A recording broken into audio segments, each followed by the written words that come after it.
माझ्या महाराष्ट्रातील बांधवांनो, भगिनींनो आणि मातांनो, नमस्कार. जय महाराष्ट्र. हा आपला गेल्या काही दिवसांचा आता रिवाज झालेला आहे. जवळपास दर आठवड्याला किंबहुना एक काही दिवसाच्या कालावधीनंतर मी नियमितपणे आपल्यासमोर येतो आहे आणि आपल्याला धन्यवाद देण्यासोबतच आपल्याला या सगळ्या कोरोनाविरुद्धच्या लढाईत आपण नेमके कुठे आहोत याची माहिती काहीही न लपवता आपल्याला सांगतो आहे. आजच्या माझ्या या संवादाला सुरुवात करण्याआधी मी सर्व धर्मियांना, सर्व सामाजिक संस्था आहेत,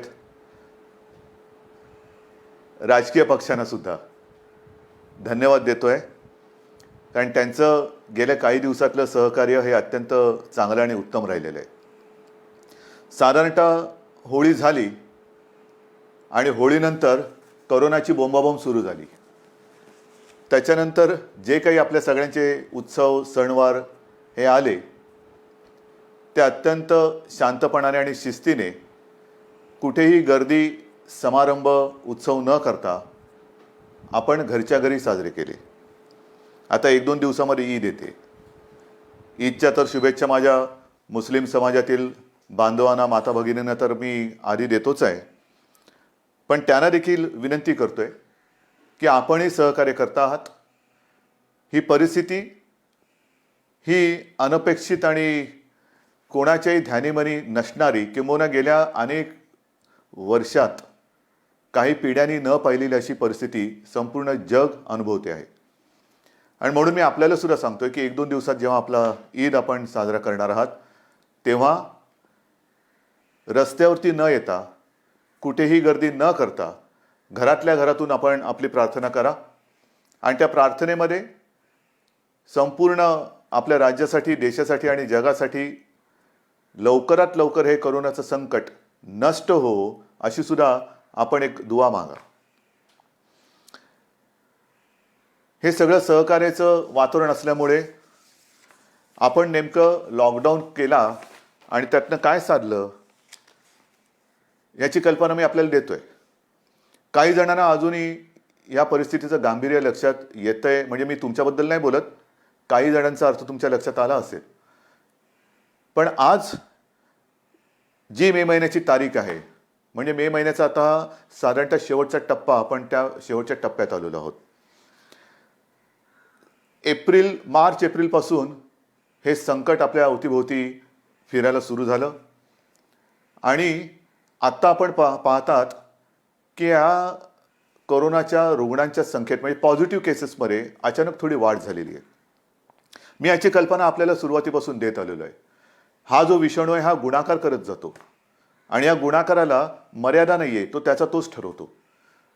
लॉकडाऊन का करायचा, आपण एकमेकापासून अंतर का ठेवायचं, ते याच्यासाठी की याचा प्रादुर्भाव जो आहे तो संसर्गजन्य असल्यामुळे आपण संपूर्ण शहरभर होर्डिंग्स, राज्यभर होर्डिंग्स लावलेली आहेत. शिंकताना, खोकताना तोंडावरती रुमाल ठेवा, मास्क घाला, मास्क का कंपल्सरी करा, हात का धुवा, ह्या ज्या काही सूचना आहेत त्या सूचना या पुढचे काही दिवस सुद्धा आपल्याला पाळाव्या लागणार आहेत. कोरोनाबरोबर जगायला शिका, म्हणजे काय शिकायचं नेमकं, काय करायचं नेमकं, त्याच्यावरती मी आपल्याला सांगतोच आहे. पण एकूण हे जे काय वातावरण आहे हे तुम्हालाही आवडत नाही आहे, मला तर अजिबात आवडत नाही आहे. गेल्या अधिवेशनामध्ये आपण आपल्या सगळ्यांची स्वप्न पूर्ण करण्याच्या दिशेने जाणारा एक अर्थसंकल्प मांडला काय, आणि त्या अधिवेशनच या संकटामुळे आपल्याला लवकर संपवावं लागलं. म्हणजे अर्थसंकल्प जाहीर झाला, मराठवाडा आहे, विदर्भ आहे, उत्तर महाराष्ट्र आहे, पश्चिम महाराष्ट्र, कोकण, मुंबई, सगळी शहरं, यांच्यासाठी प्रत्येक क्षेत्रात आपण काय काय करणार हे एक स्वप्न आहेच. आणि स्वप्न मी सत्यात आणणार, नक्की आणणार, त्याच्याबद्दल कुठेही दुमत नाही आहे. पण सुरुवात करायला घेतली आणि हे संकट आलं, सगळं ठप्प झालं. आणि त्या एप्रिलपासून साधारणतः केंद्र सरकारने, किंबहुना दिल्लीची जी काही टीम मी तुम्हाला सांगत आलेलो आहे, मध्ये मध्ये येते आणि आपल्याला कल्पना देते की आपण कुठे आहात, कुठे जाऊ शकता. तो आकडा हा जर का मी तुम्हाला सांगितला, तो मुद्दामून मी तुम्हाला सांगतोय, मे महिन्याच्या शेवटच्या टप्प्यात, म्हणजे आता जो काही टप्पा सुरू झालेला आहे त्याच्यात महाराष्ट्र हा त्यांच्या अंदाजाप्रमाणे 1.25 ते 1.5 लाख रुग्ण किंवा पॉझिटिव्ह केसेस असतील असा त्यांचा अंदाज होता. 1.25 ते 1.5 लाख.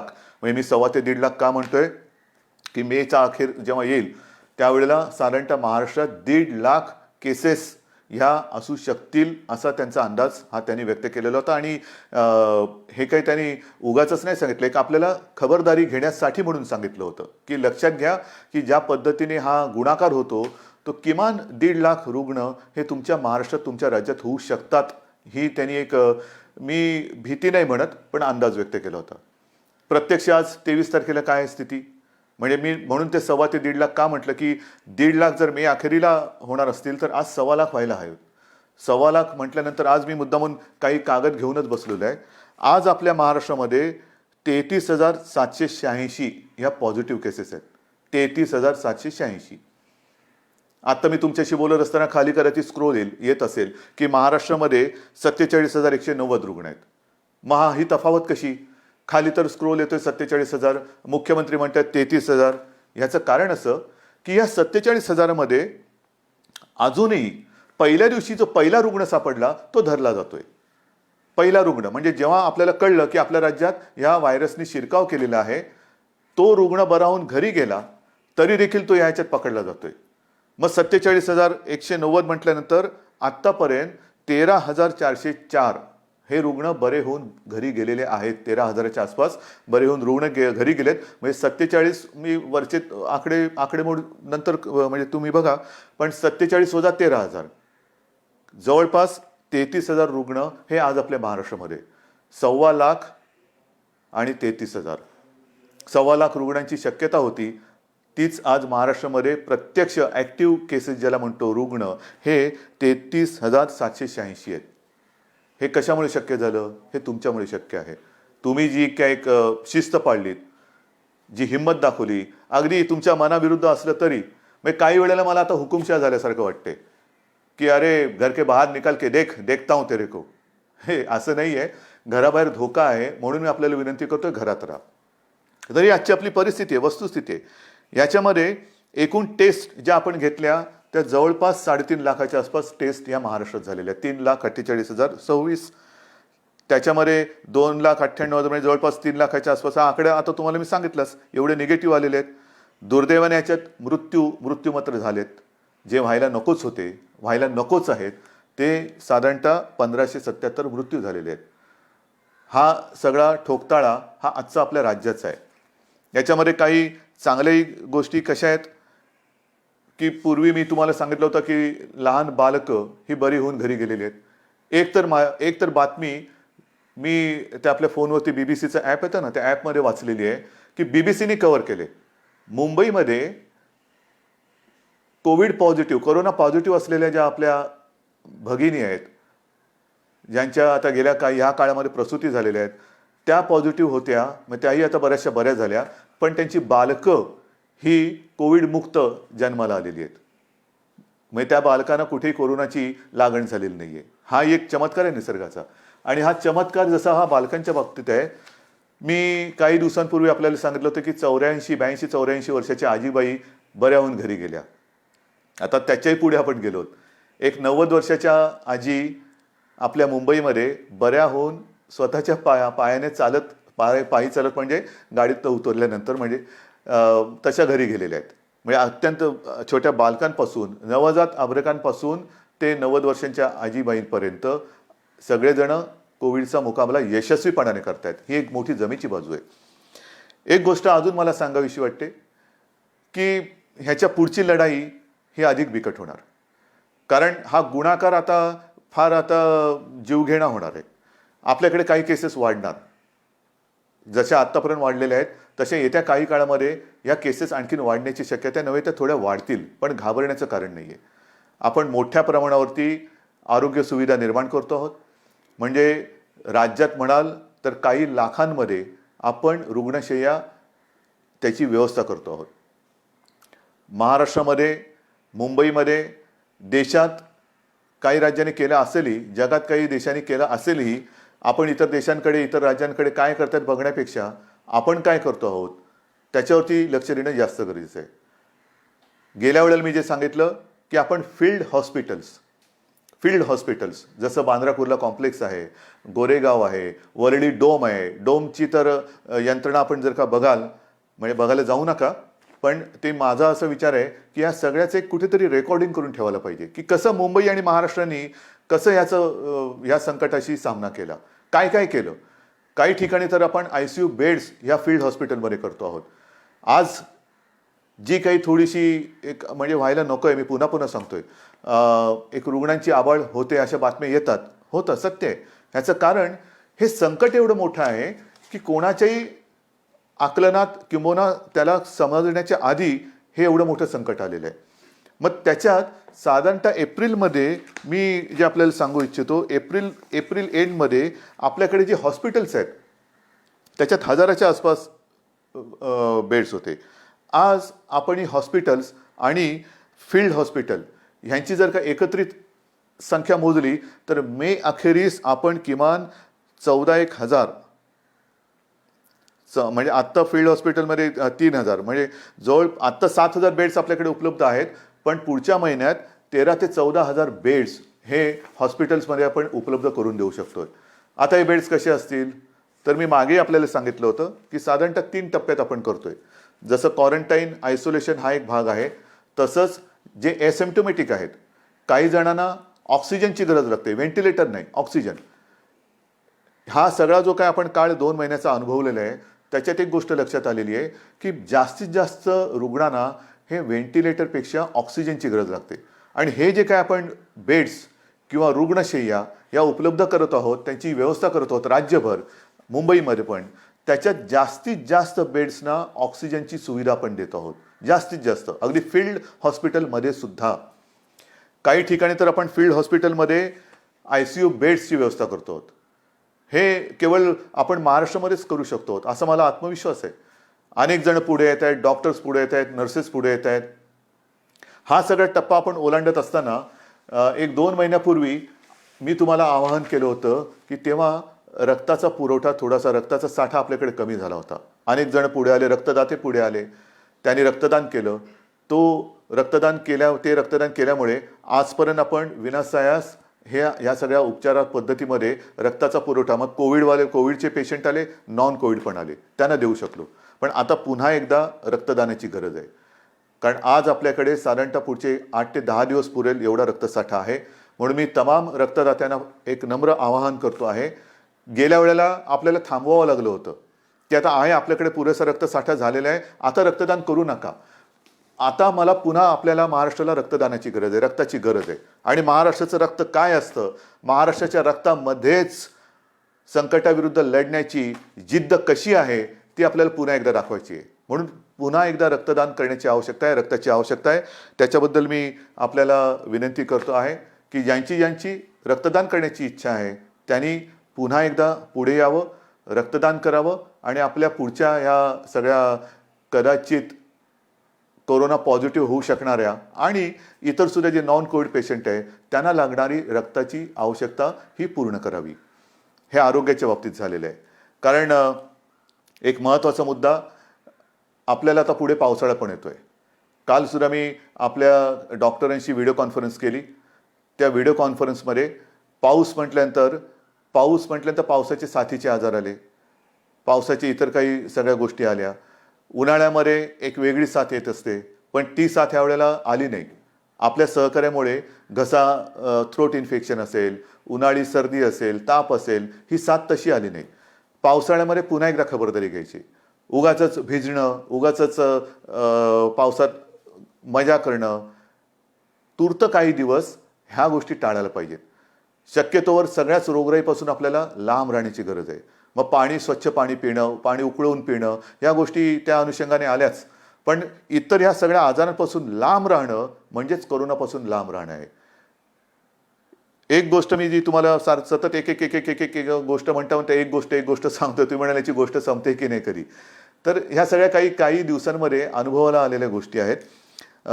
प्रत्यक्ष कोरोनाने किती मृत्यू झाले तो एक आकडा आहे, पण त्याचबरोबरीने ज्याला आपण कोमॉर्बिडिटी म्हणतो, मी वारंवार सांगत आलेलो आहे, हाय रिस्क ग्रुप 55 वर्षाच्या वर आणि ज्यांना मधुमेह, रक्तदाब, किडनीचे आजार, इतर काही आजार, ह्या काही गोष्टी असतील, त्यांच्यावरती हा कोरोनाचा व्हायरस जास्त घातक दुष्परिणाम करतोय. आणि त्याच्यासाठी जसं आपण उन्हाळी साथींपासून दूर राहिलो तसंच पावसाळी साथींपासून सुद्धा दूर राहण्याची गरज आहे. मग सर्दी, खोकला, ताप आणि जरा कुठे लक्षण दिसलं तर ताबडतोब तुम्ही डॉक्टरांकडे गेलं पाहिजे. कारण साथीची लक्षणं आपण संपूर्ण राज्यभर जी होर्डिंग्ज लावलेत, शिंकताना, खोकताना तोंडावरती रुमाल ठेवा, मास्क लावा. प्रत्यक्ष असा अनुभव असा आलाय की सर्दी खोकल्यापेक्षा एक थकवा आला, ताप येतोय, त्याच्यानंतर तोंडाची चव जाते, वासच येईनासा होतोय. ही सुद्धा कोरोनाची प्राथमिक लक्षणं आहेत. ही लक्षणं थोडी वेगळी आहेत जी आपण कधी आधी अपेक्षित केली नव्हती. सर्दी, खोकला, ताप ही लक्षणं अपेक्षित धरली होती. त्याच्यात ताप हे आहेच, ताप येतोय, 2-3 दिवस झालं ताप येतोय, तो ताप उतरतच नाहीये. अंगावरती काढू नका, अंगावरती काढू नका. थकवा थकवा थकवा जाणवतो आहे, तोंडाची चव गेलेली आहे, त्याच्यानंतर वास येत नाहीये, तर लगेच डॉक्टरांकडे संपर्क करा. कारण ही कोरोनाची प्राथमिक लक्षणं असू शकतात. आणि ही लक्षणं जर का लक्षात आली तर डॉक्टरांकडे आल्यानंतर हाही एक आपला अनुभव आहे, लवकरात लवकर, म्हणजे मी तुम्हाला सांगितलं ना, दुर्दैवाने 1500च्या आसपास मृत्यू झालेले आहेत. यातले काही मृत्यू तर आपल्याकडे हे रुग्ण अतिशय शेवटच्या टप्प्यात आलेले आहेत, अतिशय शेवटच्या टप्प्यात. म्हणजे काही हालचाल करण्याच्या आतच दुर्दैवाने त्यांचा मृत्यू झालेला आहे. काही लोक ही लक्षणं खूप वाढल्यानंतर आलेले आहेत. पण अनेक जण जे बरे झालेत ते सगळे रुग्ण वेळेमध्ये आले आणि त्यांना वेळेत उपचार सुरू केल्यामुळे हे व्यवस्थित खडखडीत बरे होऊन घरी सुद्धा गेलेले आहेत. या विषाणूवरती औषध नाही, औषध नाही, औषध नाही हे जरी जागतिक सत्य असलं तरी आपले डॉक्टर ही प्रयत्नांची पराकाष्ठा करतायत.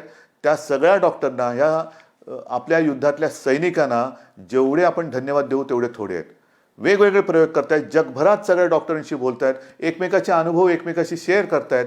आणि मग त्यांनी काही औषधाची काढलेत, ठरवलेली आहेत की पटकन, म्हणजे प्राथमिक अवस्थेत रुग्ण आल्यानंतर त्याला हा जो व्हायरस आहे तो आणखीन पुढे सरकण्याच्या आत कोणती औषधं दिली तर तिथल्या तिथे त्याचा जो पुढचा दुष्परिणाम करण्याची जी काही ताकद आहे ती रोखू शकतो. त्याच्यावरती एक गाईडलाईन तयार होते. त्याच्यानंतर दुसऱ्या टप्प्यात काय औषधं द्यायची, तिसऱ्या टप्प्यात काय औषधं द्यायची, कोणतं औषध पहिलं द्यायचं, त्यांचं कॉम्बिनेशन कोणतं करायचं, ह्याच्यावरती सगळा अभ्यास आपला हा होतोय आणि त्याला चांगलं यश मिळतंय, नक्की मिळतंय. आणि ह्या अनुभवातनं एक लक्षात आलं की डॉक्टर्स तर जागेवर आहेत, औषधं वेळेवरती मिळाली पाहिजेत. ती औषधं आपण वेळेवर मिळवतोय, पण औषधं वेळेवर मिळण्याबरोबरीने पेशंटसुद्धा वेळेवरती मिळाला पाहिजे. पेशंटसुद्धा वेळेवरती मिळाला पाहिजे. म्हणजेच ज्यांना ही लक्षणं आढळत आहेत त्यांनी वेळेत डॉक्टरकडे आलं पाहिजे. आपणही सरकारकडनं आणि महापालिकेकडनं घरोघरी जाऊन हे विकार म्हणा किंबहुना ही लक्षणं म्हणा कोणाला आढळत आहेत का त्याचा एक मोठ्या प्रमाणावरती, म्हणजे काही लाखांमध्ये आजपर्यंत आपण लोकांच्या घरोघरी गेलेलो आहोत. त्यातनं काही लोक आपण जे कदाचित संभाव्य रुग्ण होऊ शकतात कोरोनाचे त्यांना वेळेत बाजूला काढलेलं आहे. त्यांना त्यांच्या आवश्यकतेनुसार ऑक्सिजन आपण देतो आहोत. इतर काही त्यांना विकार असतील त्याच्यावरती इलाज आपण करतो आहोत. आपला प्रयत्न हाच आहे की व्हायरस कोणाकडे पोहोचायच्या आत आपण त्याच्याकडे पोहोचून त्याला सुरक्षित ठेवायचं. हे चाललेलं आहे, राज्याकडनं चाललेलं आहे, महापालिकांकडनं चाललेलं आहे.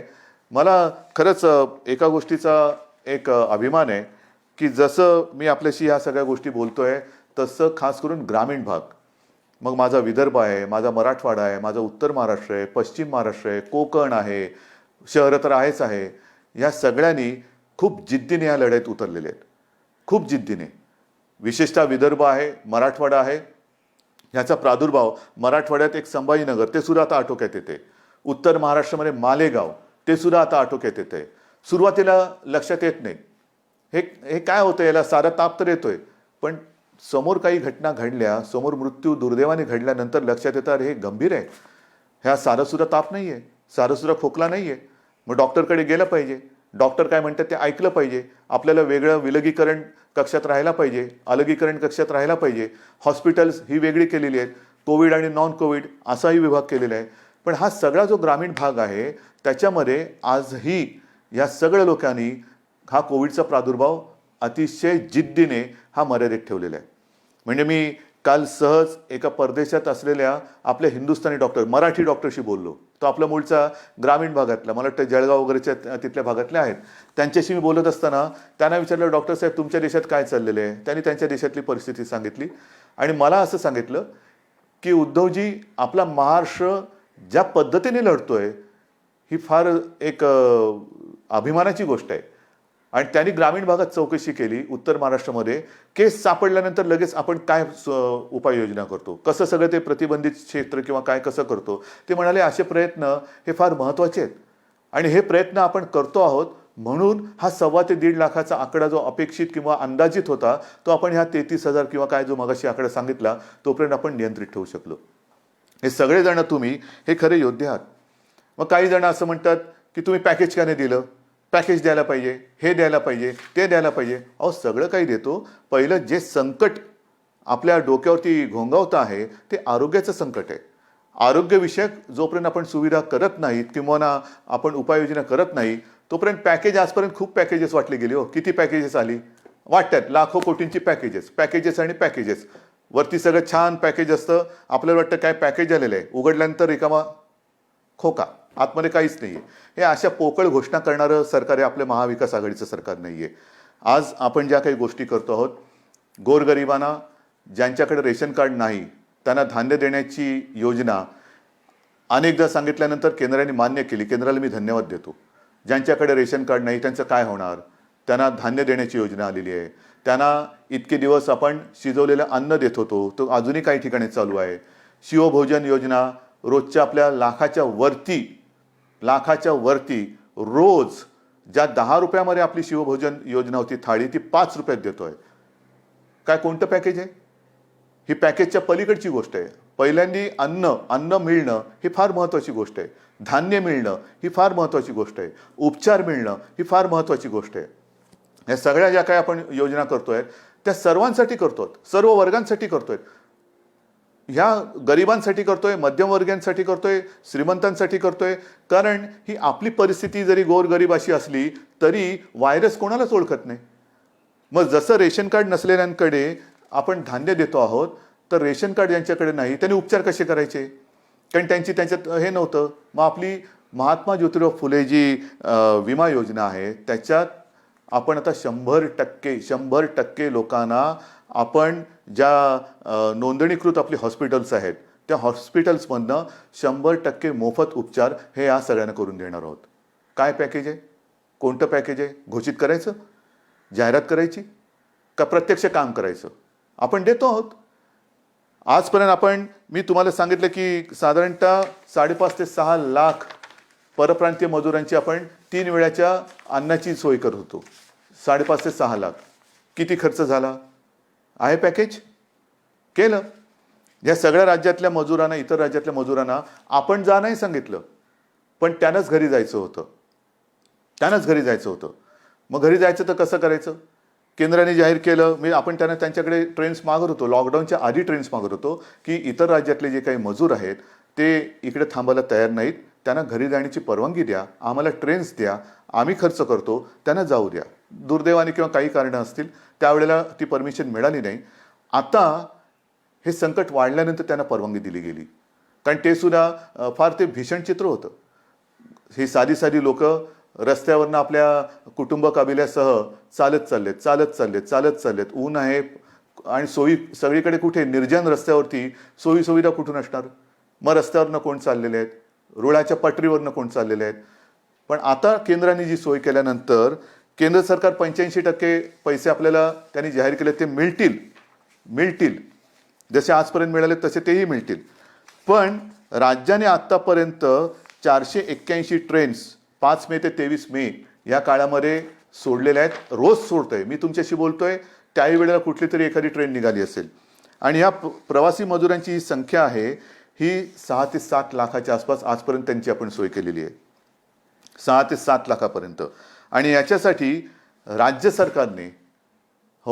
सरकारने जवळपास 85 कोटी रुपये या व्यवस्थेवरती ट्रेन्सच्या भाड्यापोटी हे दिलेले आहेत.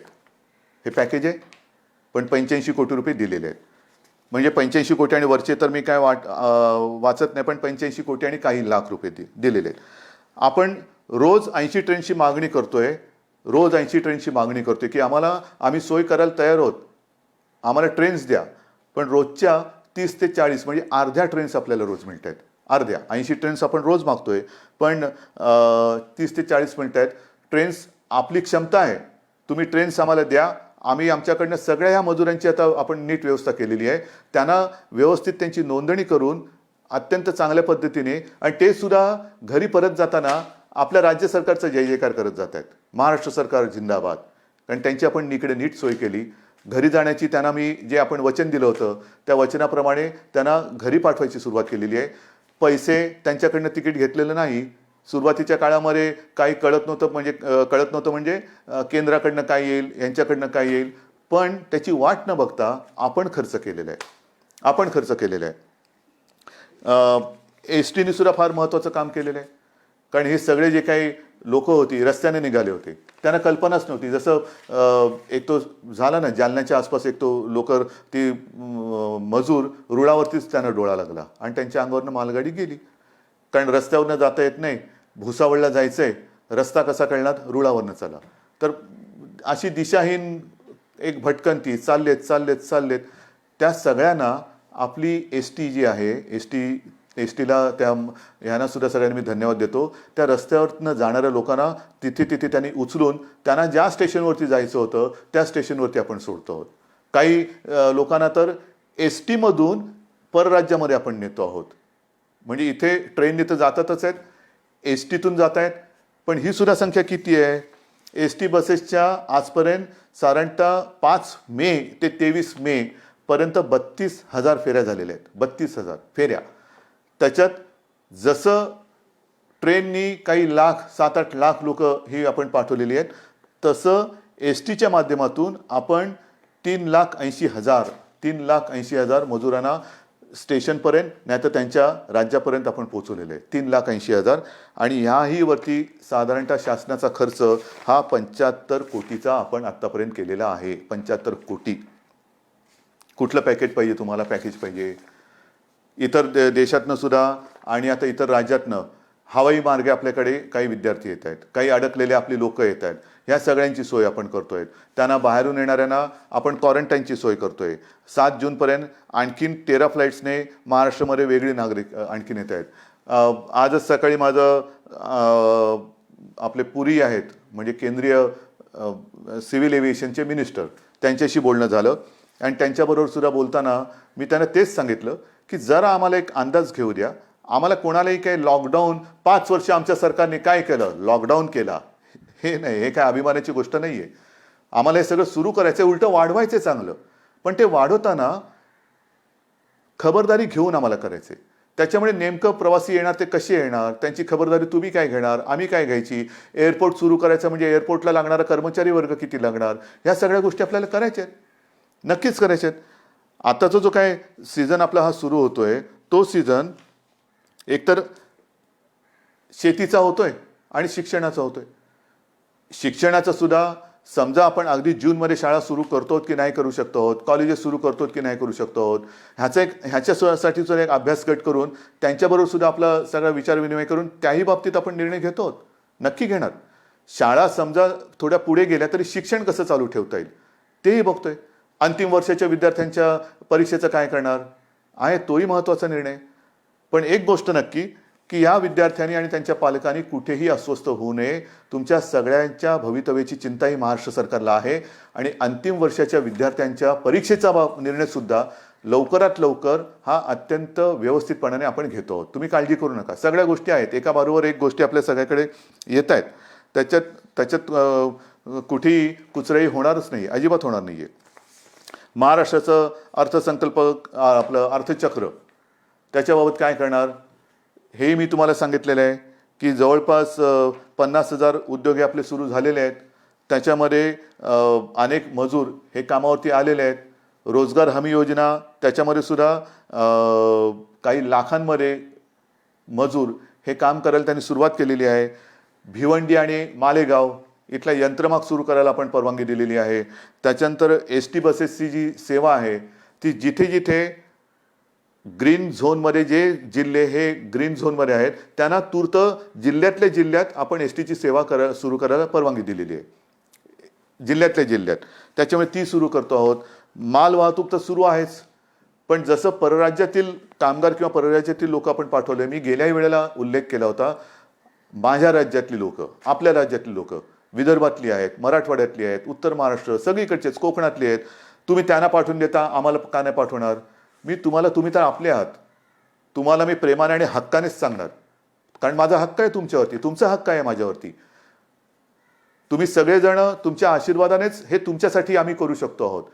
आणि म्हणून मला आपल्याला सांगायचं आहे की आपली सुद्धा जी घरी येण्या जाण्याची जी काय एक मागणी आहे ती सुद्धा आपण लवकरात लवकर त्याच्याही बाबतीत एक सुरुवात करतो आहोत, नक्की करतो आहोत. पण आत्ताचा हा जो काही काळ आहे, मी काल परवाकडेच एक सोनियाजी आणि इतर सगळ्या पक्षातल्या नेत्यांची एक व्हिडिओ कॉन्फरन्स झाली आणि त्या कॉन्फरन्समध्ये मी बोललो होतो की पुढच्या 15 दिवसात आपल्याला आपल्या देशाचं खरं चित्र हे समोर येईल, आपण नेमके कुठे आहोत ह्याचं. कारण मोठ्या एका प्रमाणावरती स्थलांतर झालेलं आहे, होतं आहे, ह्या राज्यातले त्या राज्यात, त्या राज्यातले ह्या राज्यात. आणि मग प्रत्येक राज्यातल्या आरोग्य सुविधा असतील, इतर काही सुविधा असतील, दुर्दैवाने ह्याच्यातनं कोणी व्हायरस घेऊन गेले असतील, मग हे प्रत्येक ठिकाणी ह्या गोष्टी कशा अशा समोर येतील, त्याच्यानंतर आपल्याला देशाचं चित्र समोर येईल. आणि म्हणून अंतर्गत आपल्या राज्यातली, इथल्या जिल्ह्यातली, तिथल्या जिल्ह्यात जी काय प्रवासी करणाऱ्यांची इच्छा आहे त्यांना काही प्रमाणात तर आपण मुभा दिलेली आहे, पण मोठ्या प्रमाणावरती मुभा त्याच्यात सुद्धा जसं हे एवढे लाख लोक आपण बाहेर पाठवले तशी आपली सुद्धा नीट आपण कुठे जाणार, काय जाणार, सुरुवातीचे काही दिवस, रोजचं नाहीये, काही दिवस आपण ह्या गोष्टी करून त्याची सुद्धा परवानगी देण्याचा आपण विचार करतो. काही भागात आपण दुकानं उघडतो आहोत, काही भागात आपण ऑफिसेस उघडतो आहोत, हळूहळू या गोष्टी आपण करतो.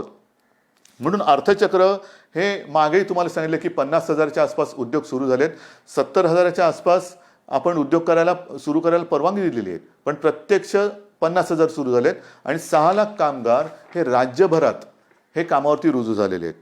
चित्रीकरण सुरू करण्यासाठी सुद्धा मी आपल्याला मध्ये आपण वाचलं असाल की नाट्यगृह आहे, नाट्य रंगभूमी आहे आपली, मराठी चित्रपटसृष्टी, त्याच्याबरोबर हिंदी चित्रपटसृष्टी, टी व्हीवरच्या मालिका आहेत, त्यांच्याबरोबर बैठका चालू आहेत. त्यांच्यामध्ये सुद्धा काही ठिकाणी त्यांनी आम्हाला सांगितले की ग्रीन झोनमध्ये आम्हाला पावसाळ्यापूर्वी शूटिंग करायला मिळेल का, आम्ही सगळे नियम, सगळ्या गोष्टी आहेत त्याचं कटाक्षाने पालन करून, कारण आम्हालाही आमची काळजी आहे, साहजिकच आहे, हे फार महत्त्वाचं आहे. काळजी फक्त आम्ही कोणी ह्यानी त्याची घ्यायची ह्याच्यापेक्षा स्वतःची काळजी स्वतः घेणं हे फार महत्त्वाचं आहे. आणि हे काळजी घेऊन सगळ्या गोष्टी आपण सुरू करायला देतो. चित्रीकरणाला परवानगी देण्याचा आपला विचार चालू आहे. त्याच्यानंतर पोस्ट प्रोडक्शन म्हणजे डबिंग, एडिटिंग, ह्या सगळ्या गोष्टी ह्या मर्यादित स्वरूपात कसं करता येईल, लोकांना बाहेर फिरायला जायला परवानगी कधी देता येईल, आपण काही आउटडोर खेळ सुरू करायला काही परवानगी कशी देऊ शकतो, ह्या सगळ्याचा विचार आपण करतो. म्हणजे कुठे निगेटिव्ह ह्यानी जात नाही आहे. परवाच खरीप हंगामाच्या तयारीची बैठक आपल्या मंत्रिमंडळाने घेतली आणि त्याच्यामध्ये मग पीक कर्जाचा विचार आला, विम्याची योजना आली. एक नवीन आपण प्रयोग ह्या निमित्ताने करतो आहोत की शेतकऱ्याला बांधावरतीच बी बियाणं, खतं हे कशी उपलब्ध करून देता येतील. कारण आपण पहिल्या दिवसापासून शेतीच्या कामाला कुठेही अटकाव केलेला नाहीये, ना शेतीला केला, ना शेतीविषयक म्हणजे अन्नधान्य असेल, भाजीपाला असेल त्याला कुठे अटकाव केला, किंवा शेतीला लागणाऱ्या अवजारांनाही कुठे आपण अटकाव केलेला नाहीये.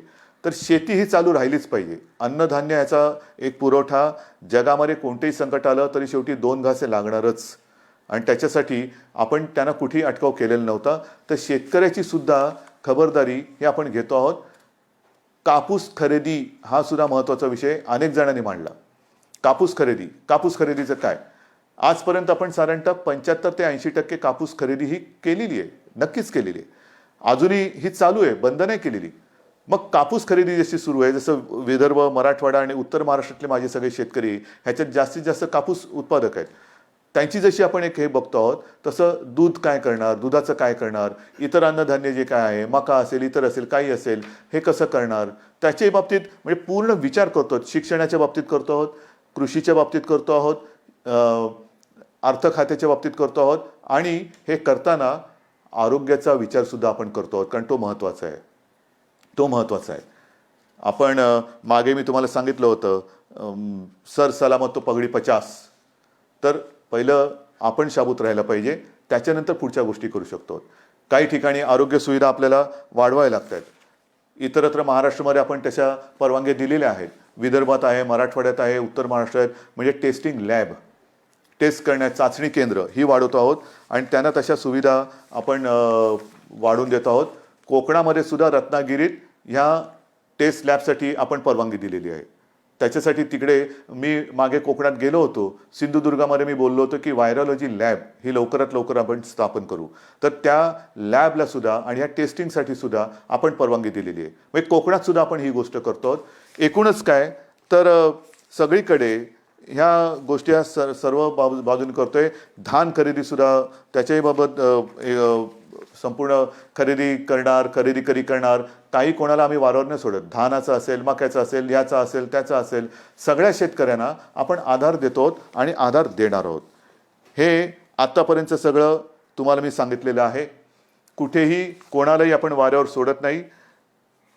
अजूनही माझं मत प्रामाणिकपणे असंच आहे की हा एक संकटाचा काळ आहे. कोणीही राजकारण करू नये, अजिबात करू नये. राजकारण जर का सुरू केलं, मग तुम्ही केलं म्हणून आम्ही केलं, तुम्ही केलं तरी आम्ही नाही करणार. कारण आमच्यावरती महाराष्ट्राची जबाबदारी आहे. आमच्यावरती महाराष्ट्राची जबाबदारी आणि आमच्यावरती महाराष्ट्राचा विश्वास आहे. जबाबदारी नक्की आहे, पण त्याहीपेक्षा महाराष्ट्राचा विश्वास हा आमच्यावरती जास्त आहे आणि त्या विश्वासाला मी कधी तडा जाऊ देणार नाही, अजिबात नाही. तुम्ही काही बोला, मी प्रामाणिकपणाने काम करतोय. माझे सहकारी, माझं मंत्रिमंडळ प्रामाणिकपणाने काम करतंय. महाराष्ट्र सरकार प्रामाणिकपणाने काम करतंय. कृपा करून कोणीही ह्याच्यात राजकारण करू नये. कारण मी जे प्रामाणिकपणाने सांगतोय की केंद्र सरकार मदत करतं आहे. काही गोष्टी ज्या आम्हाला उणिवा भासत आहेत, जरूर भासत आहेत. जसं पैशाची भाग आहे, GSTचा मुद्दा आहे, अजूनही पैसे यायचे आहेत, मारू बोंब. इतर काही राज्य सरकारचे पैसे केंद्राकडे अडकलेले आहेत, करू ठणठणाट. सुरुवातीला जसं PPE किट येत नव्हते, औषधाचा काही बाजू अजूनही थोडासा तुटवडा आहे, करू बोंब, करू मारू. रेल्वेचे पैसे अजून आलेले नाहीत. हे अशा नुसत्या जर का गोष्टी आपण बोलायला लागलो तर ही माणुसकी नाही आहे. माणुसकी नाही आहे. मी मागेही बोललो होतो की आत्ता माणुसकी हा सगळ्यात मोठा धर्म आहे. सगळे जात पात धर्म, सगळे सणवार, आपले उत्सव हे जर का घरातल्या घरात साजरे करणार असतील तरी ते घरात आपण साजरे करतायत. म्हणजे मोठे मोठे उत्सव हे सगळी लोक, आता पुढच्या महिन्यात वारी येते, त्यांच्याही बरोबर माझी बोलणी सुरू आहेत. हे सगळे लोक मदत करत असताना फक्त राजकारण म्हणून राजकारण करायचं हे महाराष्ट्राच्या संस्कृतीला शोभेचं नाही आहे, अजिबात नाही आहे. ठीक आहे, मी महाराष्ट्र जपतो, महाराष्ट्राची संस्कृती जपतो, महाराष्ट्राचे संस्कार जपतो. म्हणून माझ्या संस्कारात, माझ्या संस्कृतीत या अडचणीच्या वेळेला राजकारण करणं हे बसत नाही. मी राजकारण करणार नाही, अजिबात करणार नाही. लॉकडाऊन 31 तारखेपर्यंत लॉकडाऊन आहे. 31 तारखेनंतर लॉकडाऊन राहणार की उठणार, मला आपल्याला नेमकं सांगायचं आहे. लॉकडाऊन राहणार का उठणार हा नुसता हो किंवा नाही असा विषय नाही आहे. सुरुवातीला जसं मी आपल्याला सगळ्यांना सांगून हळूहळू करत एक गोष्टी मी बंद करत गेलो. हळूहळू आपण एक गोष्टी बंद करत गेलो. अचानक लॉकडाऊन करणं आणि अचानक लॉकडाऊन उठवणं म्हणजे एकदा पायावर कुऱ्हाड मारली, एका पायावर मारली, दुसऱ्याही पायावर मारा, तसं नाही करायचं. आपण आता लॉकडाऊनच्या एका या दुसऱ्या तिसऱ्या फेजमध्ये जातो आहोत. कोरोनाचा व्हायरस हा जोरात गुणाकार करायला लागलेला आहे. आणखीन काही केसेस येत्या काही दिवसात वाढणार आहेत. त्या केसेससाठी आपण ह्या मोठ्या फील्ड हॉस्पिटलची आणि इतरत्र सगळीकडे, ठाण्यापासून सगळीकडे सुविधा निर्माण करतो आहोत. डॉक्टर्सना सांगतो आहोत, काही नर्सेस त्यांनासुद्धा मी सांगतो की आपण अजिबात काळजी करू नका. डॉक्टर्स, आरोग्यसेवक, जीवनावश्यक सेवेसाठी जो कर्मचारी वर्ग आहे, आपण अजिबात काळजी करू नका. तुमच्या सगळ्यांची जबाबदारी घ्यायला महाराष्ट्र सरकार समर्थ आहे. कृपा करून कोणीही आपली कामं सोडून जाऊ नका. तुम्ही तर जाऊ नकाच. आणखीन आपल्याला मदतीला जे कोविड योद्धा आहेत ते सुद्धा येत आहेत. आणि म्हणून मला असं वाटतं लॉकडाऊन अचानक लावणं हे जसं योग्य नाही, तसंच लॉकडाऊन अचानक उठवणं, त्याच्यापेक्षा आता लॉकडाऊन हा शब्द वापरू नका, अजिबात नाही. लॉकडाऊन शब्द बाजूला ठेवा. आपण हळूहळू आपली आपल्या आयुष्याची गाडी ही पूर्वपदावरती आणतो आहोत. हळूहळू म्हणजे हळूहळू जसं बंद करत गेलो तसं काही गोष्टी ह्या आपण ओपन करत जातो. आणि हे ओपन करताना, रिओपन करताना पावलं मात्र अत्यंत खबरदारीने टाकायचे. कोरोनासोबत जगायला शिका म्हणजे काय शिकायचं, तर पुढचे काही दिवस, काही महिने करायचे आपल्याला मास्क घालूनच समाजात फिरावं लागेल. आपले हात हे सतत धुत राहावेच लागतील. हात धुत राहावे लागतील. त्याच्यात साहजिकच आहे, बाहेर गेल्यानंतर सॅनिटायझरची बाटली ही आपल्या जवळ बाळगणं आलं. मोबाईल फोन करायची इकडे तिकडे झालं तरी चालेल, पण सॅनिटायझर हा लागणार. हात स्वच्छ धुत राहणे, सतत तोंडाला हात न लावणे, त्याच्यानंतर एकमेकापासून थोडं अंतर राहणे, खोकताना शिंकताना काळजी घेणे, रस्त्यावरती थुंकू नये. या सगळ्या गोष्टी म्हणजे कोरोनानंतरचं जग कसं असेल, तर कोरोनानंतरचं जग हे असं असेल. कोरोना हा कदाचित काही चांगल्या गोष्टी पण आपल्याला शिकवेल. म्हणजे स्वतःची काळजी कशी घेणं, जे आजपर्यंत आपण बाळगतच नव्हतो. काम काम काम एवढं काम करायचो की त्याच्यामध्ये, त्या ताणतणावामध्ये कधी मधुमेह होतोय, कधी रक्तदाब वाढतोय, कधी काय होतंय. या कोरोनानी, मी म्हणेन थोडंसं कोरोनाकडे आपण पॉझिटिव्हली बघूया. काय शिकवलं कोरोनाने? जगायचं कसं, स्वतःची काळजी घ्यायची कशी, स्वच्छता टापटीप पाळायची कशी, एकमेकापासून थोडंसं एक आदराने अंतर ठेवून राहायचं कसं, या सगळ्या गोष्टी कोरोना आपल्याला शिकवतोय. या जर का आपण शिकणार नसू तर कोरोनाचं संकट जाईल, नक्की जाणार, नक्की घालवणार, पण त्याच्याही पुढे वेगळं संकट आलं तर काय. म्हणून हे जे संकट आहे, ही इष्टापत्ती मानून आपण आपल्या आयुष्याला एक वळण देऊया. काही गोष्टी करताना जसं इलाज नसतो हाही भाग आहे. तुम्ही म्हणाले बोलायला सोपं आहे, हो करायला काय, पण ह्याही गोष्टी आपण पुढे प्लॅनिंग म्हणून काय करता येईल तोही विचार करतो आहोत. आणि म्हणून मला असं वाटतं की लॉकडाऊन हा आपण हळूहळू नक्की उठवायला लागलेलो आहे. जसं मी तुम्हाला सांगितलं, उद्योगधंद्यामध्ये 70,000ला परवानगी दिली, 50,000 उघडले गेलेत, 5-5.5 लाख लोक कामावर आलेत. रोजगार हमी योजनेत जवळपास 6-7 लाख मजूर कामावरती आलेत. काही ऑफिसेस उघडतोय, काही भागामध्ये दुकानं उघडतो आहोत. मुंबईमध्ये सुद्धा हळूवार काही गोष्टी आपण आता हळूहळू उघडायला सुरुवात करतो आहोत. म्हणजे आता लॉकडाऊन हा शब्द बाजूला ठेवा, हळूहळू आपण काय उघडत जाणार त्याची यादी ही मी आपल्याला देत जाईन. पण ती दिल्यानंतर एक अट माझी राहणार आहे की मी तुम्हाला, म्हणजे सरकारने परवानगी दिल्यानंतर आम्ही बघणार, गर्दी झाली तर दुर्दैवाने परत बंद करावं लागेल. गर्दी नाही करायची, अजिबात गर्दी करायची नाही. सगळ्यांना सगळ्या गोष्टी मिळणार. अगदी एखादं दुकान उघडलं म्हणजे झुंबड केली पाहिजे नाही. एकदा उघडलं की पुन्हा बंद होता कामा नये. ह्याची खबरदारी सरकारने आणि सरकारपेक्षाही तुम्ही घ्यायची आहे. एक अंतर ठेवा, लाईन लावा आणि जे काय आपलं आयुष्य सुरळीत सुरू होतंय ते सुरळीत असंच चालू ठेवा. आणि त्याच्यासाठी मला खात्री आहे, जसं सहकार्य तुम्ही आजपर्यंत दिलेलं आहे तसंच सहकार्य यापुढे सुद्धा जनजीवनाची गाडी ही परत आपल्या एका रुळावरती आणण्यासाठी आपण सगळे मदत कराल. अजूनही येथे काही दिवस कोणतेही धार्मिक उत्सव, सण वार, राजकीय, सामाजिक सभा समारंभ, गर्दी करणं याला ही बंदी आहेच. आपण सर्व धर्मियांनी आजपर्यंत जे मला सहकार्य केलेले, सरकारला सहकार्य केलेले आहेत, आपले सगळे सण वार उत्सव हे घरातनं साजरे करा. आणि प्रत्येकाने आपापल्या ईश्वराकडे, अगदी मुसलमानाने म्हणून आपल्या अल्लाकडे, ख्रिश्चनाने म्हणून आपल्या जिजसकडे सगळ्यांनी प्रार्थना करा की लवकरात लवकर हे जग ग्रासून ज्यांनी या संकटाने टाकलेलं आहे त्या संकटाला नष्ट करून आम्हाला सुखाचे, आनंदाचे आणि निरोगी आरोग्याचे दिवस, आयुष्य पुन्हा एकदा जगायला मिळो ही प्रार्थना करा. जय हिंद, जय महाराष्ट्र.